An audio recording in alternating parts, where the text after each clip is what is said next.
Rowdy షీటర్లు కొంచెం break తరువాత మళ్లీ పోలీసులకు సవాల్ విసిరారు. గంటల వ్యవధిలోనే ఎంవీపీ పోలీసులు ప్రతిభ చూపి నిందితులను అరెస్టు చేయడం విశేషం. విశాఖలో నిఘా వ్యవస్థ నిద్రపోవడం వల్లనే రౌడీ షీటర్లు ఏదో ఒక మూల అలజడి రేపుతూనే ఉన్నారని ఆందోళన వ్యక్తమవుతుంది.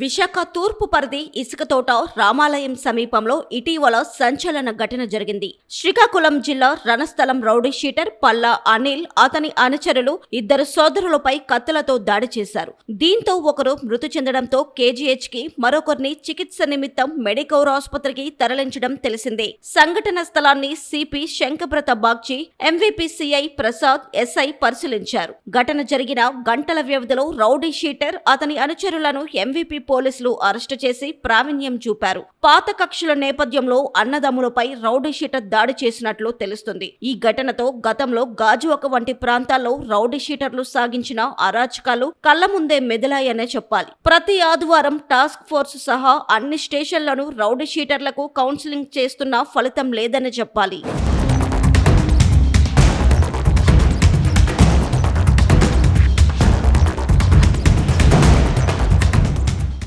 సిపి ఆదేశాలతో MVP police station CI Prasad రంగంలోకి దిగి గంటల వ్యవధిలో నగరం మొత్తం జల్లెడపట్టి హత్యకు కారణమైన రౌడీ షీటర్ పల్లా అనిల్, అతన్ని అనుచరులను పట్టుకొని ఈ కేసు ఛేదించారు. పాత కక్షల నేపథ్యంలో హత్య చేశారా లేక ఇంకేమైనా కారణాలు ఉన్నాయా అనే కోణంలో దర్యాప్తు వేగవంతం చేశారు. గంటల వ్యవధిలోనే ఈ దాడికి పాల్పడిన రౌడీ షీటర్ ను, అతని అనుచరులను అరెస్టు చేశారు.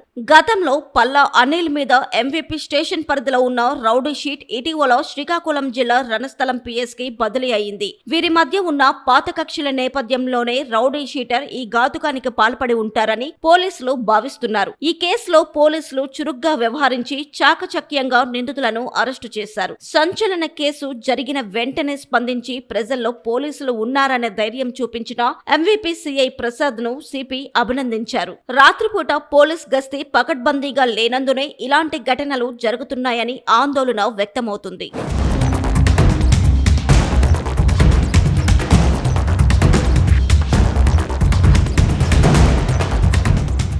ఎంవీపీ స్టేషన్ పరిధిలో రౌడీ షీటర్లు రెచ్చిపోవడం ఇదేమీ కొత్త కాదు. కొన్నేళ్ల క్రితం ఇక్కడి ఆదర్శ్ నగర్ బారు వద్ద రౌడీ షీటర్లు హత్యకు గురికావడం అప్పట్లో సంచలనమైంది. గత ఏడాది లాసెన్స్ బే కాలనీ శాంతి ఆశ్రమం సైట్ విషయంలో రౌడీ షీటర్లు చిట్టిమాము, పెంటకోట మధు వర్గాలు గొడవపడి జైలుకెళ్లడం తెలిసిందే. ఎంతో కీలకమైన టాస్క్ ఫోర్స్ స్టేషన్ సైతం ఎంవీపీ కాలనీలోనే ఉంది. స్పెషల్ బ్రాంచ్, ఇంటెలిజెన్స్ వంటి నిఘా వ్యవస్థలో ఫెయిల్ అవ్వడం వల్లనే తరచూ రౌడీ షీటర్లు తమ ఉనికి చాటుకుంటూ పోలీసులకు గట్టి సవాల్ విసురుతున్నారనే చెప్పాలి. నగర సిపి శంకబ్రత బాగ్చి రౌడీ షీటర్ల విషయంలో పదే పదే హెచ్చరికలు జారీ చేస్తున్నా సరే పోలీసులు ఎందుకనో లైట్ తీసుకుంటున్నారని విమర్శలు వెల్లువెత్తుతున్నాయి. సిపి హెచ్చరికలు ఎప్పుడు ఫలిస్తాయో చూడాలి. మరి ఎప్పుడు ప్రశాంతంగా ఉండే విశాఖ తూర్పు నియోజకవర్గం ఒక్కసారిగా అలజడి రేగింది. రౌడీ షీటర్లు కొంత గ్యాప్ తీసుకుని ఇసుకతోట ప్రాంతంలో అలజడి రేపారు, మారణకాండ సృష్టించారు. శ్రీకాకుళం జిల్లా రణస్థలంకు చెందిన పల్లా అనిల్ అనే రౌడీ షీటర్ ఇక్కడ వెంకటేష్ అనే వ్యాపారిని అతి కిరాతకంగా ఇసుకతోట రామాలయం కోతవేటు దూరంలో హత్య చేయడం విశాఖ వాసులు అందరికీ తెలిసిందే. తెల్లవారితే ఉగాది పర్వదినం అలంగా ఇక్కడ హత్యాకాండ జరగడంతో ఇసుకతోటతో పాటు విశాఖ ప్రాంత ప్రజలంతా భయభ్రాంతులయ్యారు.